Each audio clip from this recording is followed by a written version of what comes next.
ohoy ohoy ohoy ohoy ohoy.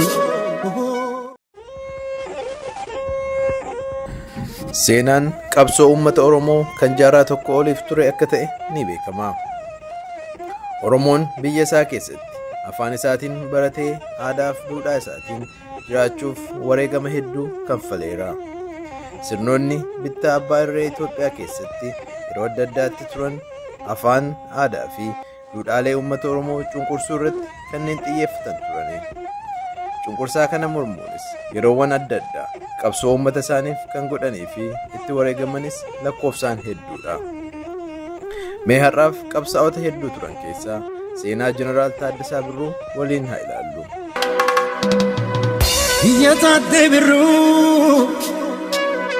Hiyya Taaddee Birruu kan Maammoo Muzammil kan Agarii Tulluu.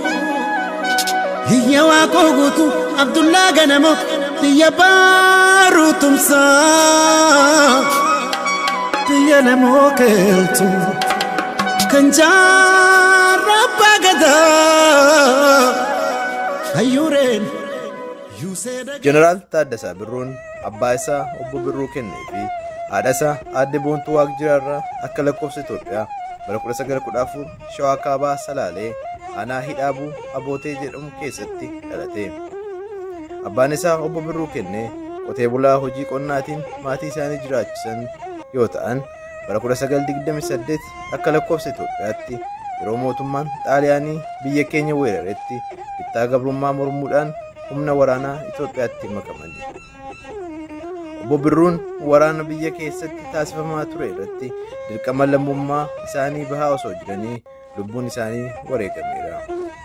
Aadde Boontuu Waaqjiraas gadda du'a abbaa manaa ishii obbo Birruu Kenneetiin hedduu miidhamuun baatii 3 booda du'aan boqotteetti.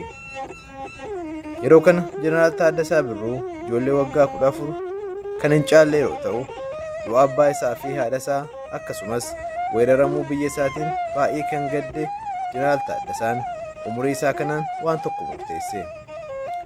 Gareen obboleessa abbaa isaa obbo Beekaa Kenneetiin hoogganamu holqa Fincaa'aa ganda Siree Moroseetti argamu dahoo godhachuudhaan waraana Xaaliyaanii lolaa akka jiran waan beekuuf biyya isaa weerartoota faashistiitiin qabamte bilisa baasuuf hiriyyootaaf jiraattota naannoo sanaa muraasa waliin ta'uun garee kanatti dabalameera.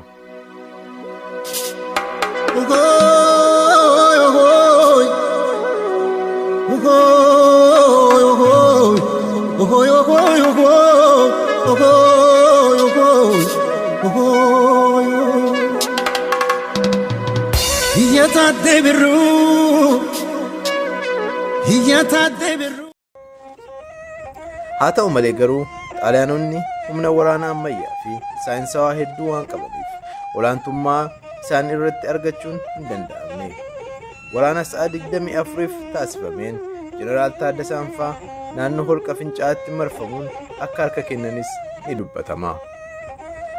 Kana booda loltoonni Xaaliyaanii Jeneraal Taaddasaa qabuudhaan magaalaa Fiicheetti itti aansuudhaan Finfinneetti sana booda loltoota booji'aman kan biroo waliin gara magaalaa guddoo Somaaliyaa Moqdishootti geeffamuun akka hidhaman taasifaman.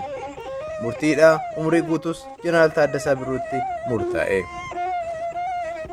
Mana hidhaa sana keessattis humnoota faashistii Xaaliyaaniitiin hedduu akka dararaman ni dubbatama.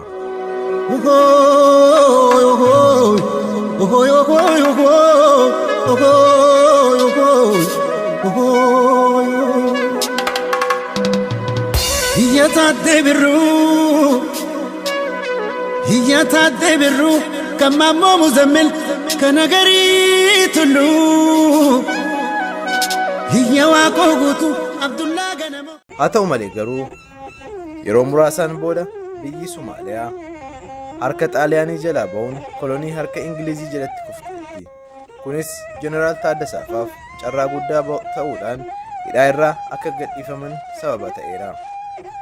Akkuma hidhaarraa bilisa baheenis ajajaa humna waraanaa Ingiliz Jeneraal Taaddasaa Birruutiin humna waraanaa Ingilizitti dabalamee tajaajila akka kennu gaafate. Jeneraal Taaddasaanis gaaffii isaanii fudhachuun muuxannoo waraanaa qabu irratti dabalataan leenjii loltummaaf gara Keeniyaa magaalaa Mombaasaa deemuun fudhachuu danda'ee jira. Leenjii kana ga'umsaan waan xumureef al tokkotti ajajaa 50 ta'uun muudameera. Hanga mootummaan Xaaliyaanii Itoophiyaa gadhiisee ba'uttis bakka ergame hundatti deemuudhaan dirqama kennamee fi ga'umsaan bahaa erga tureen booda gara biyya isaatti deebi'uun akaadaamii leenjii waraanaa hoolotaa keessatti leenjisaa ta'uun waggoota muraasaaf tajaajileera.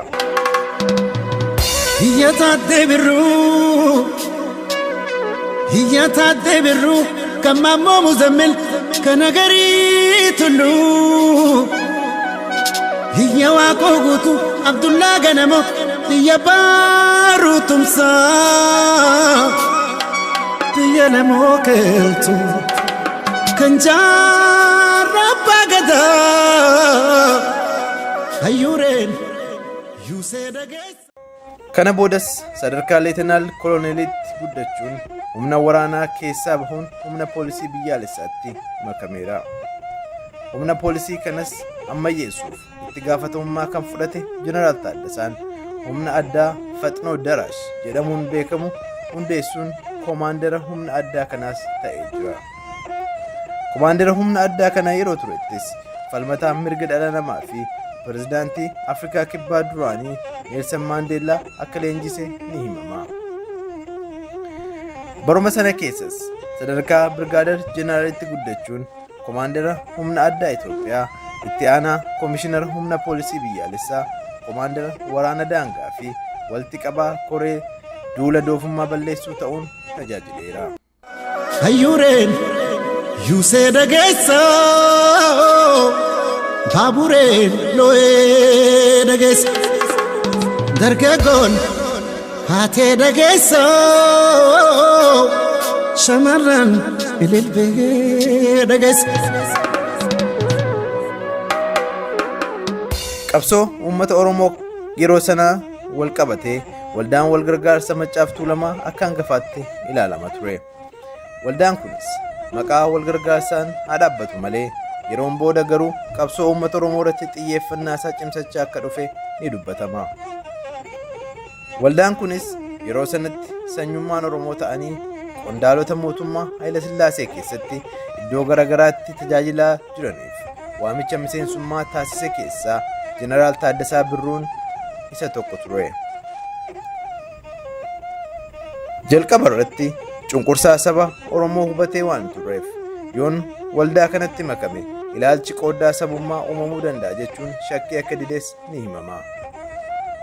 Haa ta'u malee garuu gaaf tokko muummichi ministeeraa biyyattii yeroo sanaa obbo Akliiluu Habtawald mana ofiitti galgala Jeneraal Taaddasaa Birruu irbaata erga affeereen booda uummata Oromoo jaarraa tokko duubatti hambisnee yoo hin bulchine hin dandeenyu. Yeroo baradhaa jettu uummata baradhaa jettuun adda baasuu qabda. Uummanni Oromoo yoo baratan galaanaa nu fudhatu nu liqimsuu dandeenyee hin bulchinu jechuudhaan wayita dubbatanitti Jeneraal Taaddasaan wuskiin dhugaa jiru dhiiga natti fakkaate jechuun dhiisanii akka bahanii fi guyyaa sanaa eegalanii cunqursaa saba Oromoo irra gahaa jiru itti yaadamee kan seeraan qindaa'e ta'uusaa erga hubataniin booda waxabajjii 16 bara 1956 waldaa Maccaaf Tuulamaatti dabalamuun qabsoo uummata Oromoo ifatti eegalaniiru.